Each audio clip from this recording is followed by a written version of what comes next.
All right, so what we're going to be looking at in this section is we're going to be beginning to look at a study of vectors.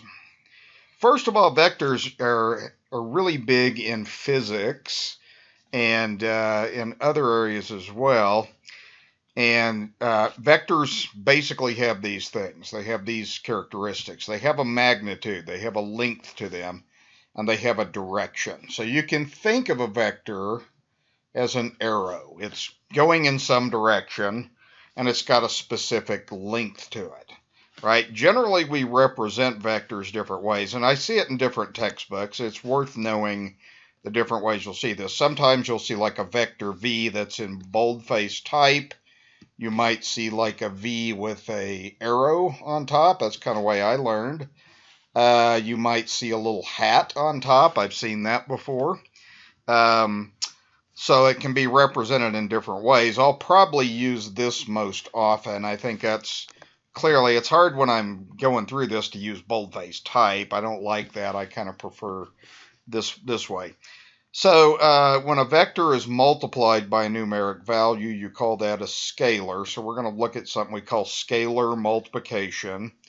That's represented alpha times, or alpha v. If you see a dot, that can mean dot multiplication. So we're going to look at that like this, or dot product. We'll kind of look at that a little bit later. All right, so what I'm going to do first of all is we're going to look at the geometric interpretation of a vector. And these are all examples of vectors. I have a vector u, a v, a z, and a w. They all have a certain length and they have a certain magnitude to it. And you can add and subtract and multiply by scalars, so we're going to look at that. So I'm going to take these vectors. I'll kind of zoom on this so I can see what I'm doing a little bit better. I'm going to go down to this example number 2 here, and we're going to do u plus z. So I'm going to take this vector and I'm going to add it to this vector z like this. Now, one thing about a vector, you can move it anywhere you want to, but what you can't do is you can't change the length or the direction of it. So in other words, I can't stretch or shrink this vector. I need to make sure that it's 1, 2, 3, 4, 5 units to the right. So I'm going to write myself a note here. This vector u, it's just 5 to the right. Okay, and it's got a 0-degree angle to it. Okay, and then this vector z, if you look at that and we count that, it's 1, 2, 3, 4, 5. It's 5 units up. Now, when we add vectors, I'm going to teach you kind of a tip-to-tip methodology. And then we'll kind of talk about what we mean by a resultant as we go through this when we're adding two vectors, because we'll talk about that a little bit. So it's actually a pretty easy thing to do. So what I'm going to do is I'm just going to pick a starting point in here, and I'm going to start with this vector u. And what I'll do here is I'm going to start over like down here somewhere. It doesn't matter where I start. So I'm going to start there. That vector u is 5 to the right. So 1, 2, 3, 4, 5. Put my arrow there. Then I'll represent that as vector u. Okay. Then at the tip of that, I'm going to put vector z, which is up 5. So I'll take like a different color. I'll start here. Then I'll go 1, 2, 3, 4, 5 up. That'll be the end of the vector like that. I'll represent that as vector z. Okay, so the resultant of this would just be from the beginning to the end. It's kind of like you're taking a trip. You're going right 5 up z, so the resultant would be like this. All right, so that would be the vector u plus z would be that right there. So just think of it as if you put your vectors tip to tip, when you add the two vectors, that's what it means. Okay. All right, the next one, what we're going to look at is this is what we call an example of scalar multiplication. And we have 3w, that's going to multiply that by 3. So think about what that would do. So I'm going to take a look at vector w, which is this. And if you look at this vector w, I'm going to draw a note to myself. It looks like we're going 1, 2, 3, 4 down 4, and we're going 1, 2, 3 to the right. We don't want to change the length But we can start this vector anywhere we want. So I'm going to start this way up here. We'll start it there, and I'm going to go down 1, 2, 3, 4, and over 1, 2, 3. And then I'm going to do this. Okay, so that's my vector W. Now, if I'm multiplying by a scalar, it just means I'm going to change the length by a factor of 3. So what I'll do is I'll go through and I'll go down from here. I'll go 1, 2, 3, 4 down over 3. And then that would give you this whole vector now. That whole vector right there is going to be 2W. Now, if I do it again, if I go down 1, 2, 3, 4 and over 1, 2, 3, like that, then that whole entire vector right here becomes 3W, okay? So this whole thing right there would be your vector 3W. We call that scalar multiplication. All that does is changes the length. Okay, now we're going to get into vector subtraction, and we're going to do V minus W. So we need to get V, and we need to get, V and W. Okay, we got to do this in the same order. So I'm going to write a note to myself. Vector V is up to right 4. Okay, so when I draw that, I need to do that. Vector W, like in the last example, was down 4 and right 3.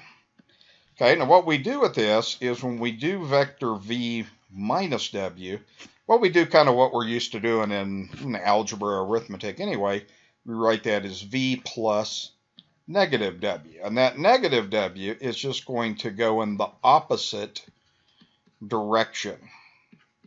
So I'll kind of, as we put this together, I'll show you what I mean by that. So I'm going to start my vector V somewhere in here. I'm just going to pick a starting point kind of down here somewhere. And I'm going to start this. So the vector V was up to and right 1, 2, 3, 4. Okay, like that. I'll label that. That's my vector V. I'm going to go ahead and do vector W. Actually, I'm going to change this now that I look at this. I'm going to bring this up here a little bit better so it's a little bit easier to see. Let's start this vector here. So I'm going to start V over again. I'm going to go up to and right 4, and that will be my vector V. Okay. Then what I'm going to do is I'm going to just kind of dash this. This vector W from here is going to be down 1, 2, 3, 4, and over 3. And I'm going to dash that like that and label that my vector W. Okay, but since we're subtracting, what we're going to do is we're going to change the direction of this. So the opposite of down 4, when we do negative W, that's going to be up 4 and left 3. Okay, so what we're going to do is we're just going to change the direction of this. So from the tip of this, let's do the opposite of what we did. Let's go up 1, 2, 3, 4, and then to the left 1, 2, 3. Then connect that like that. So that is your vector negative W. Then what we do is we connect them tip to tip, beginning to end. So it's kind of like this is the beginning of the journey, this is the end. You're going vector V, but then you're going the opposite direction of W, and then you go like that. So that vector right there, highlighted by this, that's your vector V minus W. Okay, you guys got that okay? All right, okay, that's real simple, okay. Next one, I want to do one more of these, just kind of give you one last idea. You can work with, obviously, more than 2 vectors. You can work with as many vectors as you want to. So I'm going to look at U. Vector U is 1, 2, 3, 4, 5 to the right. Vector Z is going to be 1, 2, 3, 4, 5 up. And then finally, vector W is going to be down 4 and right 3. So if we do 2U minus Z minus W, you want to write it like this. This is 2U plus negative Z plus negative W. Okay, now I'm going to start. I'm going to kind of, as I go through this, kind of think about a decent starting point. I'm going to go like vector U over 5. When I subtract Z, I'll be doing the opposite of up 5. So I'll be going down 4. and then vector W will be kind of going more backwards like that. So I'm going to start somewhere kind of up in here. Hopefully this will fit on here.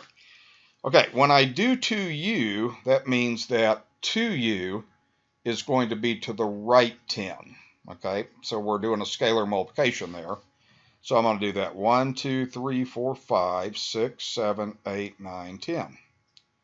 All right, so hopefully I counted that out right. And then that's going to be the vector 2u.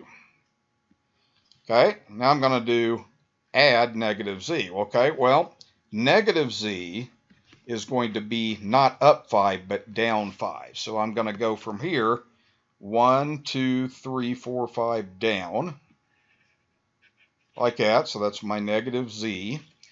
And then I'm doing negative w, so negative w is going to be the opposite of this, so that's going to be up 4, left 3. Okay, so we're here now, so we're going to go from this tip, 1, 2, 3, 4 up, and then 1, 2, 3 to the left, and then that will give us the negative w. Okay, now what the deal is we started here, we ended there, that's what we connect, and we connect it in that order too. So what I'm going to do on this, I'll take, let me take a different color here. So I'm going to go from here to there, and then that will be the vector we're looking for. So that thing right there that is that vector. Okay, you got that? All right. Okay, so that kind of gives you the geometric idea of a vector. What we might use a vector for is stuff like forces, direction, like an airplane. Like if an airplane is traveling, it has a direction and it has a magnitude. The magnitude would be what the speed of that is. Okay, and in forces are usually acted on in a direction, like gravity is acting down, and it has a magnitude to it. All right, so it's a big deal in physics. Okay, that's problem number 6. Okay, I want to talk a little bit about what a direction angle means. So the idea is if you have a vector, it has a magnitude, a length, and it has a direction to it. The direction angle is if you just measure it with the horizontal, like maybe that's a 45-degree angle, so that we would say that that vector has a direction of 45 degrees. Okay, what you're trying to do in this one, we have a vector A, B, C, D, E, and F. Which one would have a magnitude of 2 and a direction angle of 60? So which one of those looks like it's 60 degrees with the horizontal? Right, that would be E. So what you'd be looking at there is that vector. It has a 60-degree angle there. And it looks like you're going about 2. This is 1 here. That's up 1, so it's about 2 would be about what that magnitude is. It's the only one that makes sense. Okay, excuse me. Now what we're going to do next is begin to look at this in what we would call a component form. We're kind of get away from the geometric, and we're going to look more like for an algebraic vector. Okay, so you'll see this kind of like this: AI plus BJ. I is just the vertical. Oops, I said that backwards. I is the horizontal component. And J is a measurement of up and down, so that's more like a vertical component. Okay, our textbook kind of likes to use these symbols like this. So if you had a vector 2, 3, that would be the same as 2I plus 3J. So it really just means that you're going right 2 and up 3. All right, and we're going to graph a bunch of these and work a lot with this. Now, a vector can have an initial point that is not 0, 0. Vectors don't always have to have an original point 0, 0, but we can write them in what we call a position. That's misspelled there. That's a position vector, not a Poisson vector. I don't know what the heck that is. Okay, so but vectors always have an initial point, and they always have a terminal point, and then we can change it to a position vector by doing this formula. And I'll show you some examples of that in just a minute here. And what we're doing is going from P1 to P2. That'll make a lot more better sense once I start doing examples. This is real simple, actually. Okay, so let's start with this. So we're going to make a vector that's going to have this. It's going to have an initial position of 0, 0, and then an ending or terminal position is going to be the point -2, 3. So we're going to connect from that P to that Q. Okay, now what a position vector is, a position vector just means you start at 0, 0. So this already is a position vector. Now the formula that you use on this to do this is this. So, and this one you don't need to use the formula on, but if you've got a point 0, 0, and you have a point Q, the terminal point, -2, -3, then what you do is you do this. When you put the vector together, and I'm going to write in this notation. What I do is I subtract the x's in this order. The order is important. You got to go Q minus P. So you would go -2 minus 0. Then for the vertical components, think of those as the y values. You go -3 minus 0. So you get the vector -2, -3. And that is the same as -2i minus 3j. So that is the position vector. And again, you're either going to write it this way or this way. I don't care which way you write it. It's good to know both ways. So again, this would just be saying you're going left 2, down 3. That's what that means. Okay, that's what a position vector means, right? Okay, let's move through some others of these. This one is not a position vector because it doesn't start at the origin. So what I'm going to do with this one is let's start with point P. That's the initial point. Over 1 up 2. We go to -6, -1. That is the final point. So this vector is going to go from here to there. So I'm going to draw that vector like that. Now it's not a position vector. A position vector would start here. So what we do to find the position vector is something real simple. You apply this very simple formula. And then we'll go ahead and sketch this, and I'll show you what it means. So what we do is, in this order, we've got to go this x minus that x. You've got to do it in the same order, Q minus P. So that's going to be -6 minus 1, and then -1 minus 2. So that will give you the vector -7, -3. So you can write that position vector that way, or you can write it as -7i minus 3j. Now, if you plot this vector, here's what you do.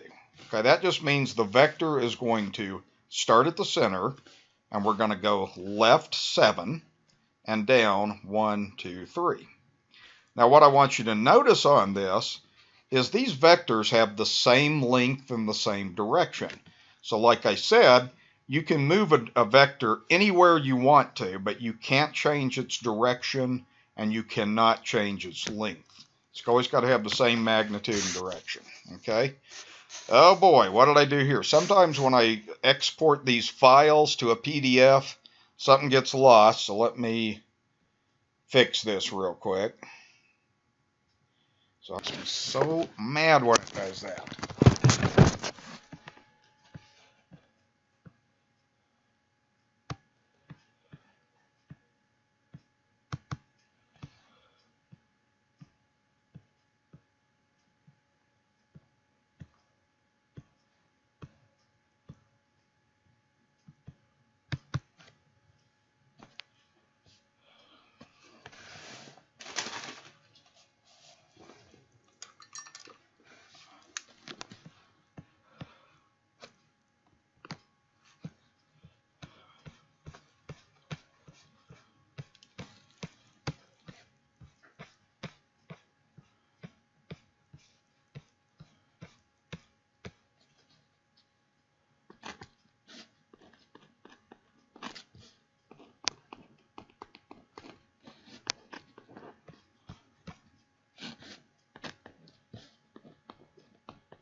Okay, so according to my file I put together, and it didn't export, and I have this problem sometimes, we had a point 3, -1. So let me write this on here. Okay, so this was supposed to be 3, -1 and -4, 5. Okay, so this is not a position vector. Why is this not a position vector? Yes, it does not start at the origin 0, 0. Okay, so I'm going to plot 3, -1. That's going to put my point P there. My point Q is -4, 5. Put a Q there. So, and then the vector is going from P to Q. That's a given. Okay. So again, what we do to get the position vector, and all this position vector is going to do, it's going to move this vector so that it now has an origin at 0, 0. It's going to move it over here. So it's going to move the point P up 1, left 3. That's going to do the same thing to point Q. Okay, and I'm going to go ahead and do it this way just for variety. Let's move this up 1, left 3. Same thing here. Up 1, left 3. Okay, so the vector that we're going to get is going to look like that. Okay, well, the formula that we do on this, again, is this. We go -4 minus 3, and then we go 5, be careful here, minus -1. So that's going to be -7 and 6. Well, look at what I drew. Doesn't that look like -6, 7, 6? It is, okay. So we could write the vector this way, or we could write it as -7i plus 6j. Okay, the notation is either one's acceptable. Okay, now when we're working with vectors in an algebraic form, it's fairly easy because we can do pretty simple computations now. So we're going to be looking at adding and subtracting vectors and scalar multiplication. These formulas are just as easy to demonstrate as they are to go through. So we're going to go through several of these things when we're doing this then. So I'm going to skip on down to 12. I'll be talking about those formulas as I'm doing each one of these anyway. Okay, so what we have on this one is it looks like we have the vector 5, 6 and the vector -4, 1, and we're going to add those two vectors. So here's what we do on this then. So let's go ahead. These are position vectors. These are given as position vectors.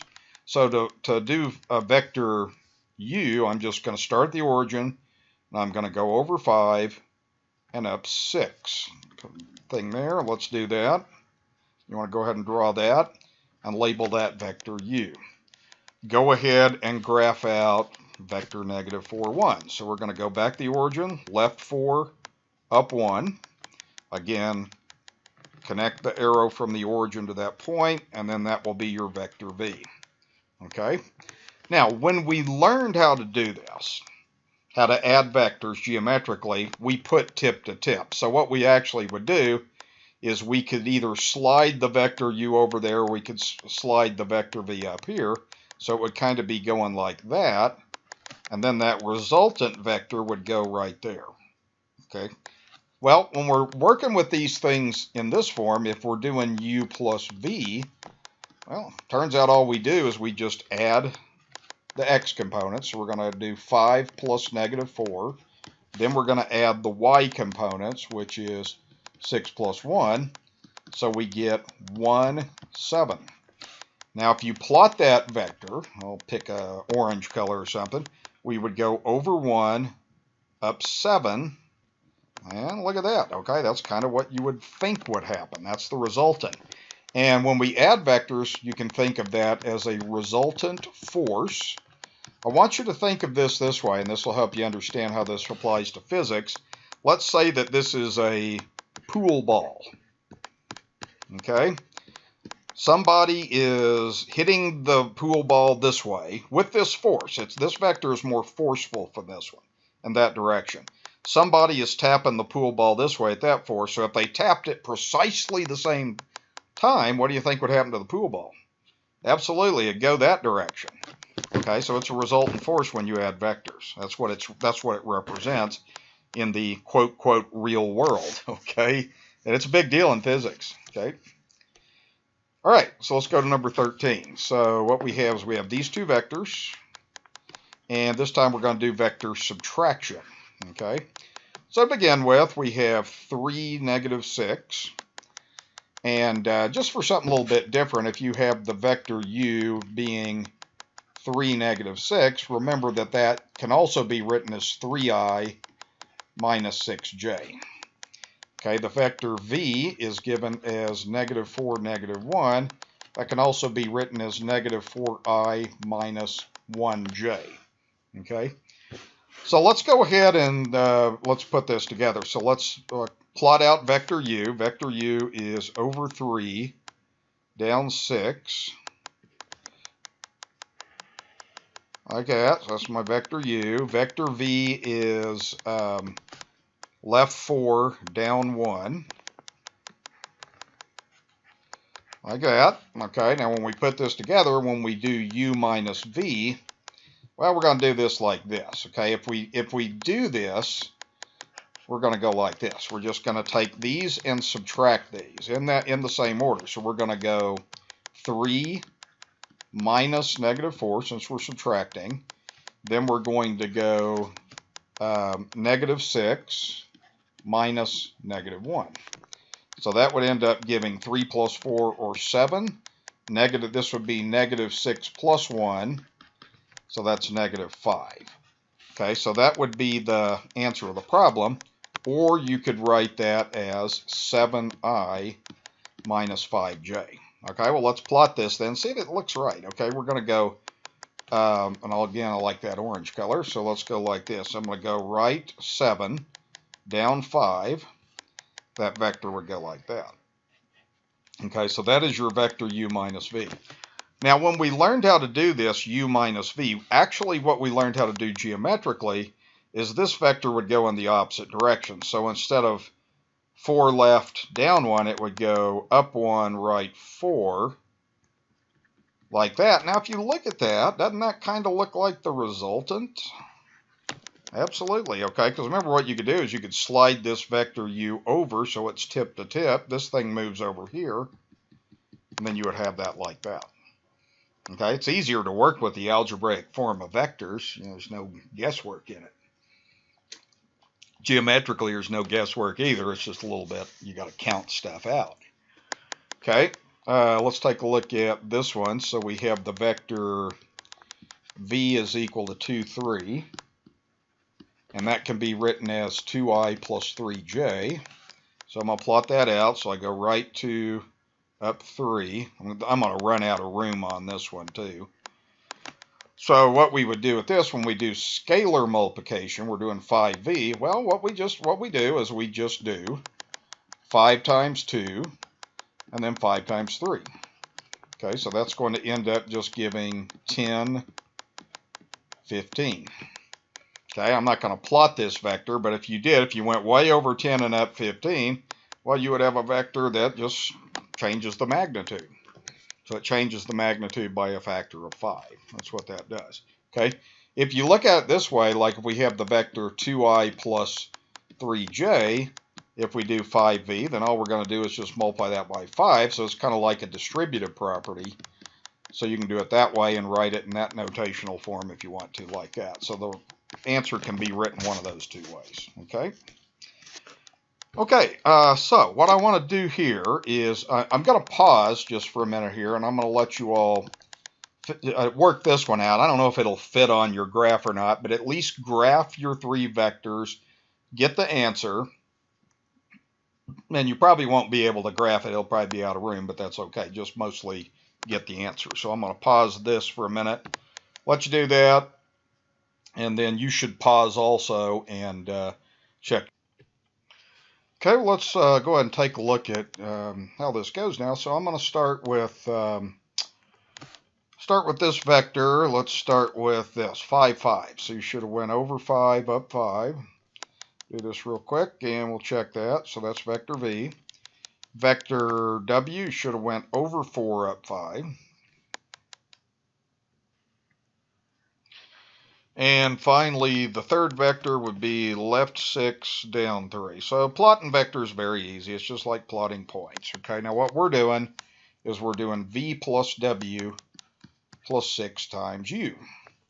Okay, so when we do this, now you can do this either the ij or this form if you want to. All I'm going to do is I'm going to do this. I'm going to do 5 plus 4 plus 6 times u. So I'm going to do 6 times negative 6, comma, then I do the y components. I do 5 plus 5, and then I do 6u. So I do plus 6 times negative 3. And you just kind of do it all in one step like that. That would be, what, 9 minus 12. What's wrong with me? 36. Okay, 36. And then this would be 10 minus 18. 9 minus 36 is negative 27. 10 minus 18 is negative 8. So your answer would be negative 27i minus 8j. Okay? You write that answer either way like that. And I'm not going to graph that, but if you graphed it, that would be the result. Okay. So moving to the next thing, we're going to look at a magnitude of a vector. So the magnitude of a vector is, it's misspelled, vector. Okay, this thing doesn't have spell checker on it. I'm so used to that. Length of the vector, the magnitude is represented by this. So anytime you see this double bar, you see your vector in there, that means find the length or the magnitude. It's given by this formula, which really is the Pythagorean theorem. You don't really even have to memorize this stuff. You can figure it out. If you understand where it comes from, it'll kind of help it sink in your mind a little bit better. So let me have you guys draw a diagram on this then. So what I'm going to do is just draw a coordinate system, xy plane, and let's do a basic vector. Let's start here, a position vector, and just kind of put it out here somewhere. That's my vector v, I'll call that. And we'll go straight down to the x-axis at a right angle. That component right there would be the I component, but what we're going to do on this is we're just going to give that a name like A, and then this up here would be the B like this. Okay, well, so if you're finding the length of this, well, what you're getting is you're getting a right triangle, and you should know this by now in a trigonometry class. So if this is represented, we're going to represent that by the length, the magnitude, then it'd just be like a squared plus b squared equals c squared, just like the Pythagorean theorem. So what we would have is a squared plus b squared equals, well, instead of c squared, let's write that as magnitude of b squared. Well, what we do, if you want to solve this equation, you take square root of both sides. So you get the square root of a squared plus b squared is equal to the magnitude of v. So that's how you find the length of a vector, is you use the Pythagorean theorem. Now you can jump right into that formula. All that's doing is it's kind of working with the length of the hypotenuse, and that's it. Okay? All right, does that make sense? Yeah, should by now. In a trig class, we've worked with this a lot. Okay? All right, so let's see. Where am I here? All right, so we're going to find magnitude on this. We'll draw a picture of just a couple of these. So really all you would do on this one is when you find the magnitude of v, you do the square root of that I component squared plus the j component squared. So you work that out. So that would be square root of 9 plus 16. That would be square root of 25. So that would be 5. Okay, now let's look at this and let's draw a little picture of this. This is a easy one to interpret. So if you were drawing this vector, you would go over 3 for the 3i part. Then you go 1, 2, 3, 4 up. Your vector would go like that. So really all it's doing is the I component is 3, that's 4, that's 5. All right, so 3, 4, 5 right triangle. That's all that is. Okay. That's why we teach vectors in a trig class, is because you have all the background you need comes from trigonometry. Okay. All right, so the next one, let's see. When you do this one, why don't you guys go ahead and do this, and so you can kind of self-check. Okay, here's what you should have done. So the magnitude of v is equal to the square root of the I component squared plus the j component squared. So that's going to be square root of 9 plus 4, square root of 13. And that's what I want. You don't need to get a decimal or anything. That's the magnitude of that vector. Pythagorean theorem. Okay, I'll do 19, then I'll let you guys do 20. Okay, this one, what you do, now you're doing 6v. So the first thing you got to do is you got to figure out what 6v is. Well, 6v just means you're going to do what we call, again, scalar multiplication. So we're going to multiply 6 by both of these components. That's just kind of like the distributive property. So that would be 30i plus 42j. Okay. So if we do the magnitude of 6v, we're going to do the square root of this thing squared, so that's 30 squared, plus the j component squared. And I'll have to use a calculator on this. And guys, this is real important because I see students do this all the time. This is not 30 plus 42. You can't do that. You got to work this out, then take square root. You can't take square root of each part. That is wrong. So be careful about that. So what I'm going to do is if I do 30 squared, I can do that in my head. 30 squared is 900. 42, I'm going to use a calculator on that. So if I do that, I get, it looks like 1764. Okay, then I add those two together. So that gives me 2,664.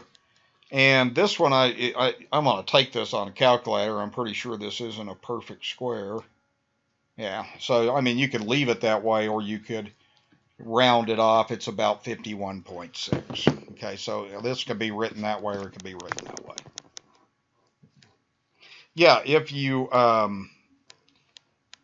sometimes you could end up with something like this. I don't know why I did that. If you ended up with square root of 8, well, then you could write that as square root of 4 times square root of 2 and get 2 root 2. That's what you're thinking about. Let me get this thing off. I don't know what I did to cause that to happen. So hang on, let me pause this and fix it. Okay, so I was going to let you all go ahead and do this one. So I'll go ahead and pause the tape and tape. We don't have tapes anymore. This is digital, all digital. So pause the video. Thank you.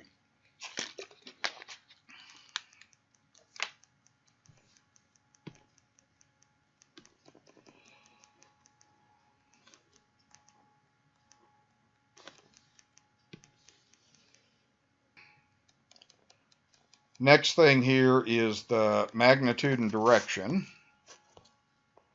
And we talked about magnitude and we've talked about a direction angle, but we're going to learn how to find this and this. I'm going to derive these two things here. These are the components. So this right here would be the horizontal component. That's a piece of the vector. We've already kind of looked at that.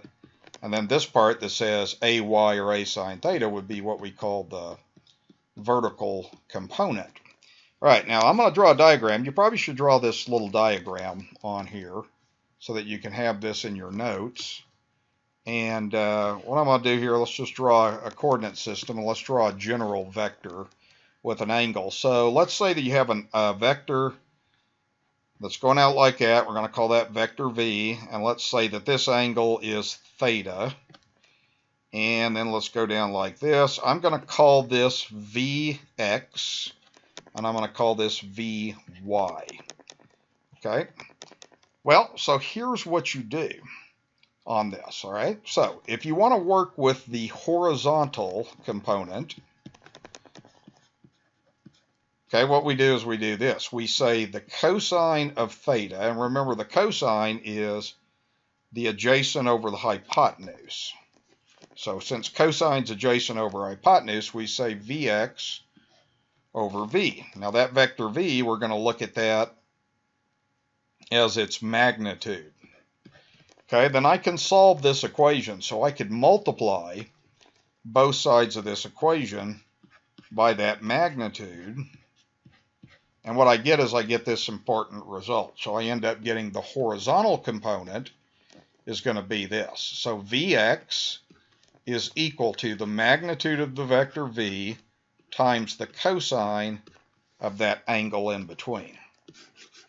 Okay, that's how you find the horizontal component. Okay, remember in a unit circle, cosine is x. So that's what you're doing, is you're just multiplying the magnitude by the x value of the x value. The cosine of that angle, and that's giving you an x value like in a unit circle. Okay, now when we do the vertical component, it's going to go like this. We do the sine. Okay, the sine of theta, remember sine is opposite over hypotenuse. Opposite over hypotenuse, so that is what? Vy over v. And again, we're looking at magnitude. We're looking at that as a length of a triangle. Then I'm going to multiply both sides by that magnitude. I'll cancel that out just like it did above.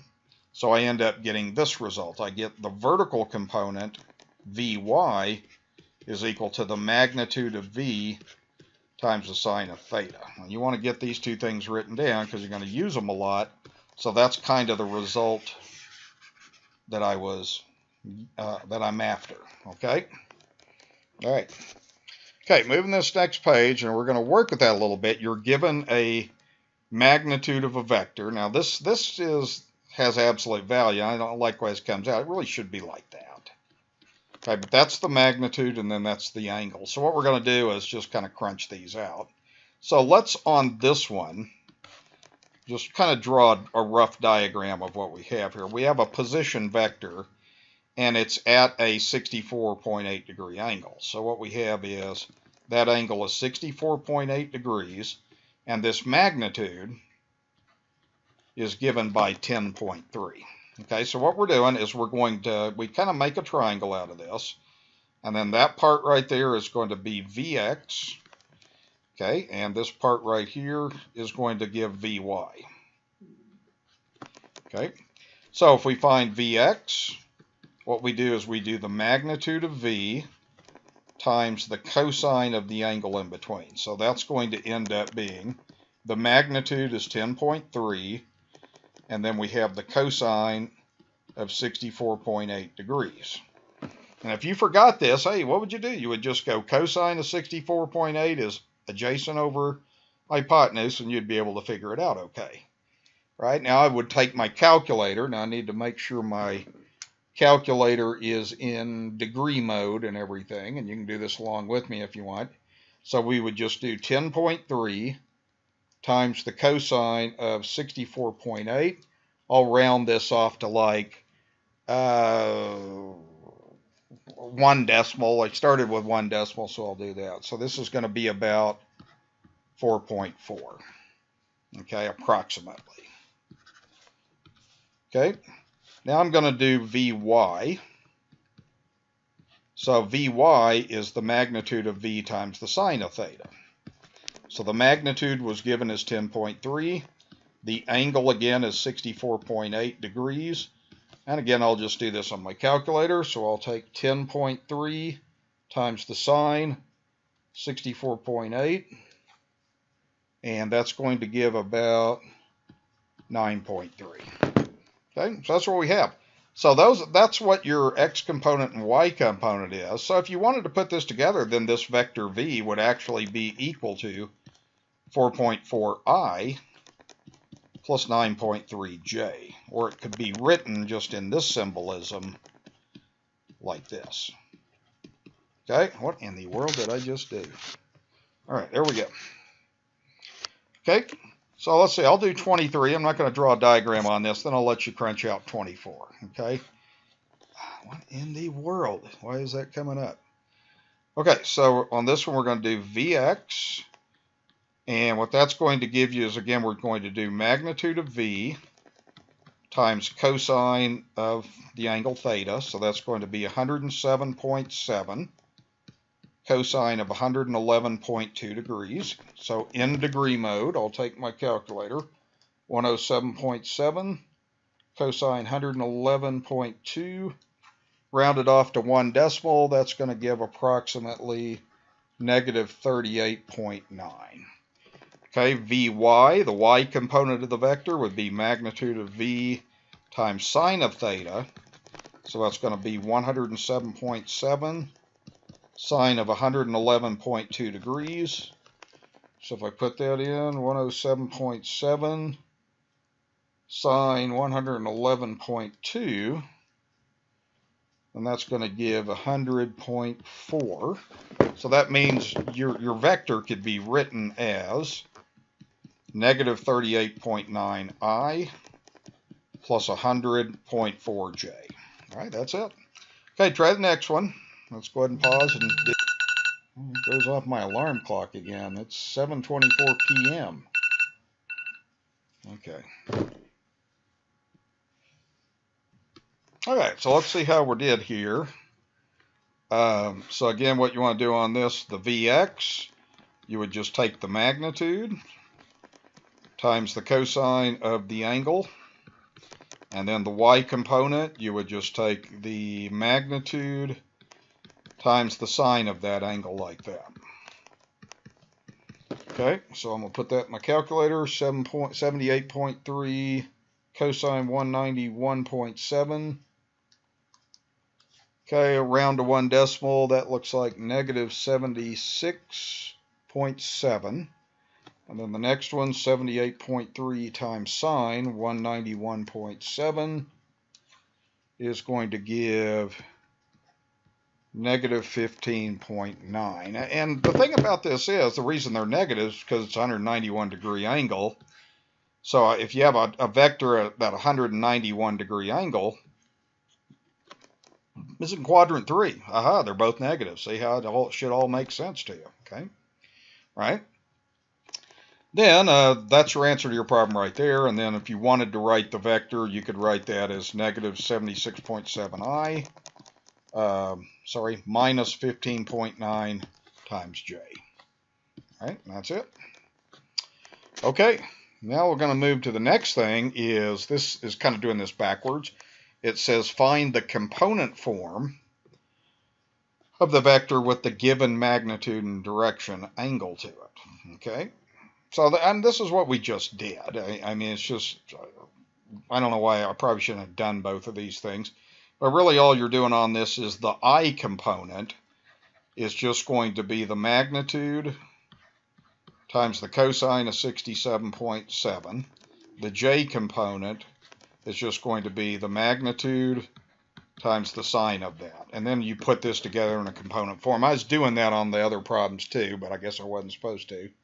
So I'll do 112.6 cosine 67.7, round to 1 decimal, that's approximately 42.7. And then the next one we have 112.6 times the sine of 67.7, and that's going to be about 104.2. So the answer would be 42.7i plus 104.2j. Or just write it using these symbols. I don't care which way you do that. Okay, it's good to know both because you may encounter in your future education books that do one way more than the other way. Okay, all right, so I'll let you guys go ahead and crunch out 26 and 27. And while you're doing that, I'm just going to put these on here so you can check your answers so we won't have to go spend all the time on this because it's easy to do. All right, so go ahead and check your answers, look over them, see if they're right. Pause the tape, not the tape. I got to get out of the habit of saying that. When I was in high school, I used to listen to 8-track tapes in my car. Tells you how old I am. All right, so what we have is, these are your answers. Very simple calculation to put these in component form. Questions? All right, okay, now we're going to move to unit vector. Well, what does unit mean? Unit just means the magnitude's 1. So if you have a unit vector, you can take any unit vector and you can change its magnitude and turn it into what we call a unit vector. So the magnitude becomes 1. Okay? And the formula is we usually use u to represent the unit vector. We take the vector and divide it by its magnitude. So you just basically take the vector, the original vector, and you divide it by its magnitude. Okay, you can take this formula, u is equal to v over magnitude of v. If I multiply both sides of this equation to get rid of that fraction, then you end up getting vector v is the unit vector times the magnitude of the vector. Okay. All right, well, let's go ahead and let's work this one out there. This one is easy to represent geometrically. So what you have on this is you really have 4i. Now, if you don't have j there, what does it have to be? Yeah, it has to be 0. So that would be your vector v like that. Okay, well, what you do is you do this. Okay, if you want to find the unit vector, what you do is you just take the original vector and divide it by its magnitude. Okay, the magnitude of this vector, remember we learned how to do it, it's just the Pythagorean theorem, so you would take the square root of 4 squared plus 0 squared. That would be square root of 16, so that would be 4. So the unit vector would just be 4i plus 0j divided by that magnitude of 4. Then you split it up and divide both things by 4. So you'd have 4i over 4 plus 0j over 4. So that would end up being just i plus 0j. Okay, so that is your unit vector. You just write it like that, or you could write it as 1, 0. Okay, and that vector would have a length of 1. Okay, let's kind of look at this one geometrically. I think it's worthwhile to do on this problem, so you might want to draw this diagram here. So if you had a vector 4i, you would just go over 4. Well, that unit vector was just 1i, so it would go like that. So see what I mean? So what you have is this is your unit vector. You can tell that that unit vector has magnitude of 1. So basically what we did is we took that magnitude of 4 and changed it to 1. That's how that worked. Okay. Okay, next one. Let's also crunch this out and do this one geometrically. So the unit vector is going to be the vector itself divided by its magnitude. Okay, well this time let's just kind of work it out together. So we have the vector is negative 3i minus 4j. The magnitude is the square root of the I component squared plus the j component squared. Okay, so that's going to be negative 3i minus 4j. That's going to be 9 plus 16. Okay, so that's going to be square root of 25, so that's going to be 5. Okay, so we just break it out. You do this in your head. It's just negative 3/5 I minus 4/5 j. So that, my friends, is the unit vector. Okay, that's the vector. Now it's turned into a unit vector. Okay, so that just, what does it mean if it's a unit vector? What does that tell you? Yeah, it tells you that that vector has a magnitude of 1. Okay, so that's it. So actually, let's draw a little diagram on this one. Okay, one more time. So what you would have with this one is, if you plotted this vector, it would go left 3 and down 1, 2, 3, 4. So your vector would look like this. If you plotted this vector, well, it's kind of hard to see, but if you plotted this vector, you would go 3/5 over and 4/5 down. Well, it'd be a vector right there. That's your unit vector right there. It goes in the same direction, but its magnitude is 1. Another thing that's worth showing you guys on this is if I did the magnitude, if I do the magnitude of this unit vector, I would do the square root of negative 3/5 squared plus negative 4/5 squared. That would give you 9/25. Just squaring the fraction, square the top and bottom, that's 16/25. That would be the square root of 25 over 25. That's 1. Voila, isn't that amazing? So its magnitude is 1. Okay, that's what a unit vector is. Okay, so I'm going to pause the video, not the tape, and I'll let you guys work that one out. Okay, you can go ahead and check and see if you got what I got on this one. So let's kind of talk through this. The magnitude would be square root of negative 3 squared plus 1 squared. So that's 9 plus 1, that's 10. Divide it. Now what you want to do is just kind of break this up. Negative 3 over root 10, 1 over root 10. You have a 1 right there, and write it like that. Yes. No, you don't have to rationalize unless you're directed to. There's no law of the universe that says thou shalt always rationalize denominators. I mean, there's times when you need to, there's times when you don't. I guess if we're on a test, students always want to ask about that. It's pretty much I'm going to direct you. If I say rationalize denominator, then do it. If I don't, then you don't have to. And if I count you wrong because you didn't, then you can fight me. We'll have a fight, and you'll win. Okay? They just do it when you're directed to do it. Okay? All right? Okay, so let's see. Now we're going to look at dot product of vectors. And I'll kind of talk through these formulas in a minute. It's basically dot product is represented by A dot B. And what you do is you just take the x components and multiply, the y values, multiply, and then you add together. We're going to be looking mostly at this form right there. Okay, that one. So we'll be kind of talking about that. So I'm going to just work out an example on this page. So let's just say that you have this vector A here, and that's represented by 2, 3. So you're given the vector 2i, 3j. Then you have the vector B. We just write that as 3, 5. Well, when you do the dot product A dot 5, it goes like this. You just multiply these. Oops, hold on. It's not a vector. The answer is not a vector. I need to explain that too. So you don't get you get a number. You don't get a vector. So you do 2 times 3 plus 3 times 5. It's very easy to find a dot product. So that would be 6 plus 15, so it's 21. So that's a scalar. Anytime you get just a numeric value and not a vector, we call that scalar.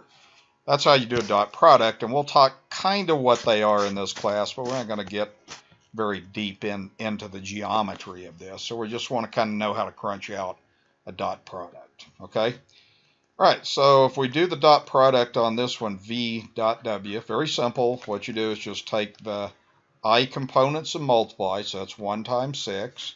Take the j components and multiply, so that is 2 times negative 1, and then you add them together. So that is 6 minus 2, so that's equal to 4. Okay. Next one, if you do v dot w, that's going to be done the same way. 7 times 9. And then negative 3 times 1, add the result. So that would be 63 minus 3, so that's equal to 60. Okay. Pause the video and do the next one. Okay. Check it out and see if you got it right. Okay, isn't that easy? Okay, nothing to it. That's a dot product. It's different than scalar multiplication. Sometimes we call that a inner product. I hear that called that way sometimes. So we're going to use the terminology dot product. Okay. We use this for different things. One thing that we're going to learn how to do is do the angle between two vectors. And we're not going to go over the geometry of this very much. That's not the scope of this level of a class so much, but we're going to go through and show you how to find the angle between two vectors. So you get this important formula. U dot V is equal to the magnitude of U multiplied by the magnitude of V times the cosine of the angle in between the two. Well, to find an angle between two vectors, this is an equation. So if I divide both sides of this equation by the product of the magnitudes of those two vectors, I get this formula, and then this is the formula you want to know. Now you can look at it in this form, but the important way to look at this is like this. Cosine theta is equal to the dot product divided by the product of the magnitudes. Okay, like that. Okay, now what happens, I want to ask you a question on this and just see if you catch this right here. Do you know what that is? If you take a vector and divide it by its magnitude, it gives you a unit vector, right? Okay, so there's something going on here that's related to that in some way. So let's take a look at this one. We're going to crunch this out, then later we will do a graph of this to see if this makes any sense to us. So what we're going to do is we're going to do the cosine of theta is equal to, we're going to do v dot w over the product of the magnitudes of those two. Okay, that's what we're going to work out. All right, so let's go ahead and let's do the dot product. Okay, we do the dot product, we multiply the I components, so that will be -5 times -8, plus, then the j components would be 2 times 2. Okay, I'll try to just put this all together in one step. When we do the magnitude of v, you do Pythagorean theorem, so that's square root of -5 squared plus 2 squared. When we do the magnitude of w, same thing, it's Pythagorean theorem, so it's the square root of -8 squared plus 2 squared, like that. Well, let's crunch it out. Okay, so this is 40 plus 4, so that's 44. This is squared. Do as much of this in your head or calculator as you can. That's 25 plus 4, so that's 29. And then this is 64 plus 4, so that's 68. So we would end up having 44 over the square root. Use my calculator. 29 times 68. That'd be 1972. Okay, now see, that's what the cosine theta is. All right. So what you would do then is, if the cosine of theta is equal to 44 over 1972, then what do you need to do on your calculator to get that angle? Right, you do the inverse on this. So what you would do is theta would be the inverse cosine of 44 over the square root of 1972. Okay, so I'm going to, in degree mode, on a test I would tell you, okay, to be in degree mode. I would say I want a degree answer. So I'm going to do inverse cosine of 44 divided by square root of 1972. And let's see, put that in, and I'll tell you what I get. So it looks like I am getting, if I did this right, about 7.8 degrees. So that's what I'm getting, okay? And we'll run back through this in just a minute. I'll pause for... Okay, now one other thing I'd like to do with this problem is, I'll just watch this. You don't necessarily have to write this on your notes. But what happens on this, if I was to graph these two vectors, okay, I would have -5i plus 2j would be that vector. And then the other vector would be, let's see, 5, 6, 7, 8 plus 2. Now, this is not very good, but that angle is 7.8. You can kind of tell, at least by graphing that it's fairly reasonable. It looks to me like those vectors are very close to each other. Okay, so that's how that works. Okay, all right. So let's go ahead. I'll let you all go ahead and work with 37. And see what you can do. Just follow what I did. Just get comfortable with the computation for now. Okay, moment of truth. Drum roll. Let's see if we got it right. I got 88.2 degrees. So look over it, see if you got any questions about it. Okay, the dot product should have worked out to have been 2. There's your dot product. Magnitude of V was root 74. Magnitude of W was root 52. Take that and do inverse cosine. Okay. All right, so that's what you do. That's how you would get that answer to that problem. Pause if you need to get that written down. Okay, moving to the next thing. Just a little bit of terminology. So orthogonal, two vectors are orthogonal if the angle between them is 90 degrees. So it turns out if the dot product is 0, then they're orthogonal. So that's what you're going to be looking for. Two vectors are parallel if they differ by a scalar. Okay, what I mean by this is like if you had 2i plus 4j, well, let's say that we multiplied everything by 3. Then you would have 6i plus 12j. Those two things would be parallel to each other, right? So that's the idea, is that they would go in the same direction. So you can kind of think of they're either go in the same direction or opposite direction. Okay, when you're talking about these, so you either got same or opposite. So like here's a vector c, it would be parallel to b, but b goes in an opposite direction. And then here it is parallel to A. So it's just basically they are either going in the same direction or opposite direction, but they may have different magnitudes.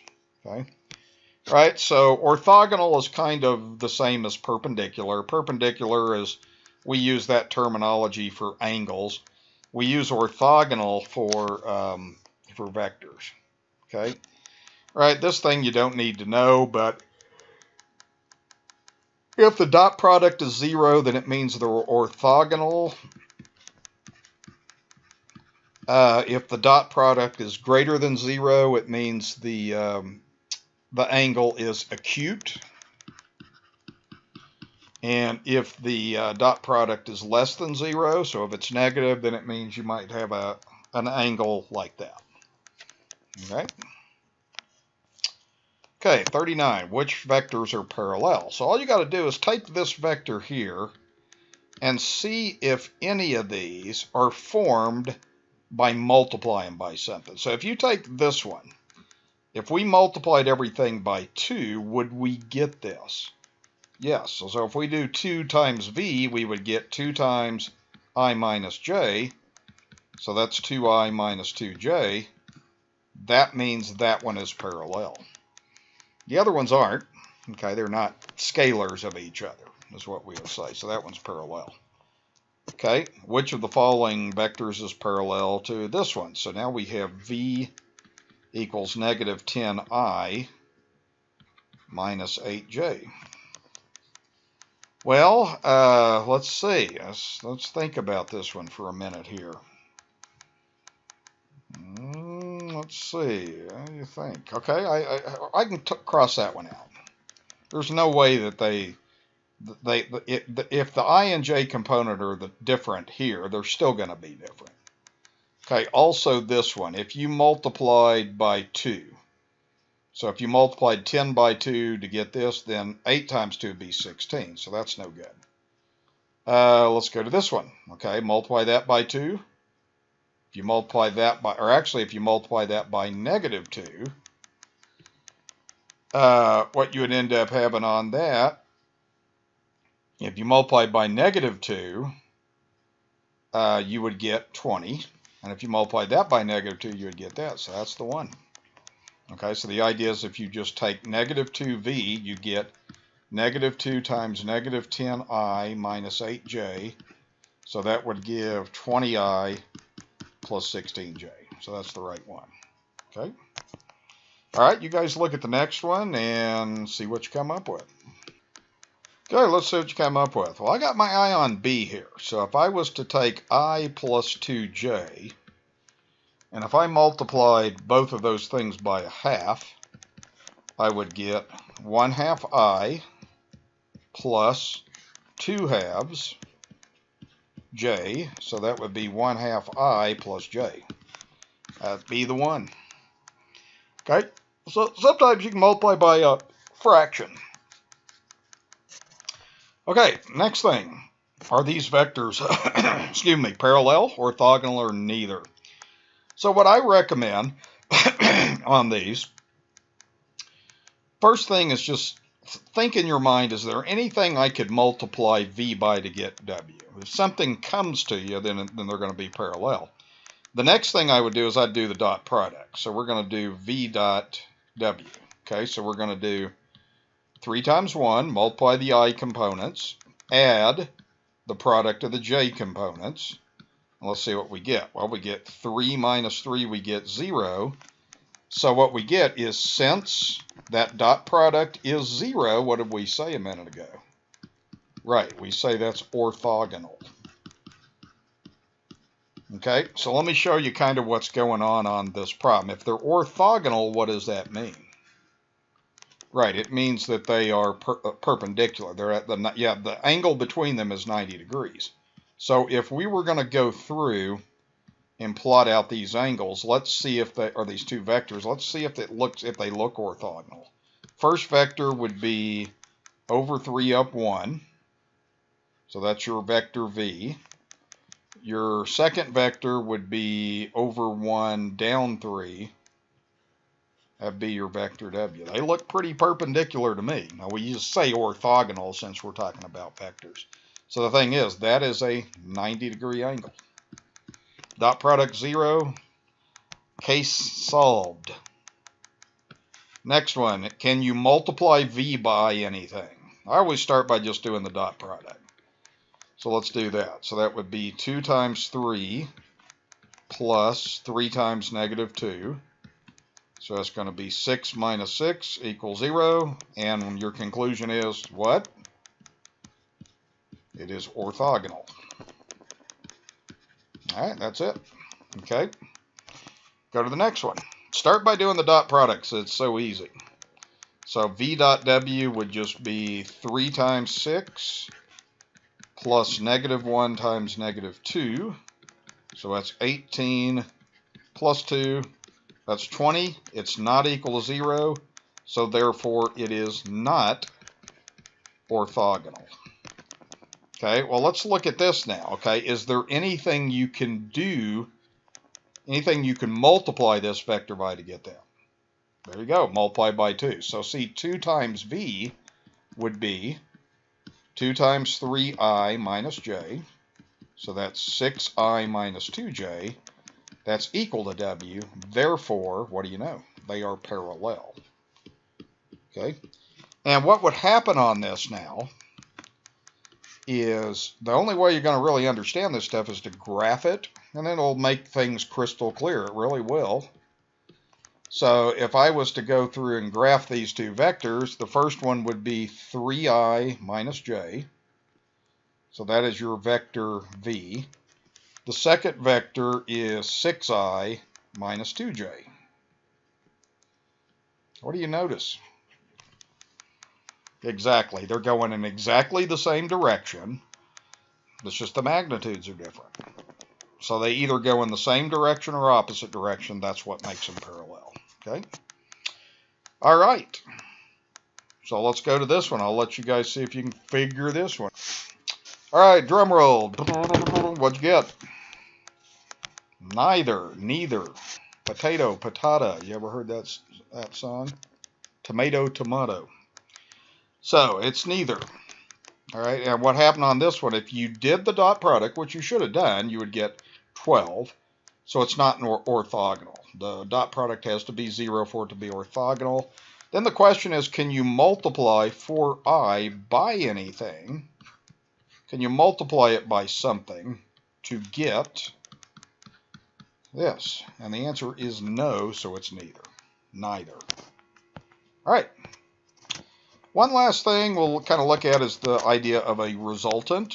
Okay, so when you're looking at a resultant, you're just looking at u plus v, and then you're going to find the magnitude of it. So this is real easy to do. So first of all, u plus v, we just add the I component, so we'd have 9 plus 5i. Then we add the j component, so that's 1 plus 1.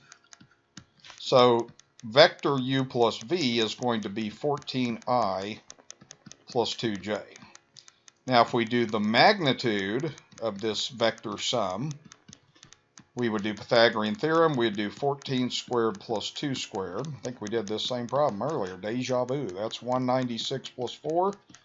That is square root of 200. And then again with this, you can break it up into perfect squares. So the answer on that is 10 radical 2. Okay? That's how you find a resultant of two vectors, is you add them together and then you find the magnitude. Okay, that's the idea. Okay, and the last one, this time we'll do v plus w. Just for variety, let's do it this way. We'll say -2 plus -7 and 1 plus 1. Don't confuse this with dot product. We're adding vectors right now. So that's going to be -9 and 2. That could be written as -9i plus 2j. All right, now if you do the magnitude of this vector, that's going to be square root of -9 squared plus 2 squared. That will be 81 plus 4. Magnitude is square root of 85. Okay, so that's it. All right, that's a long section. It's got a lot of stuff in it. It's just an introduction to vectors. Not that bad. And the next section we'll get into applications. So watch carefully. Let me know if you have any questions.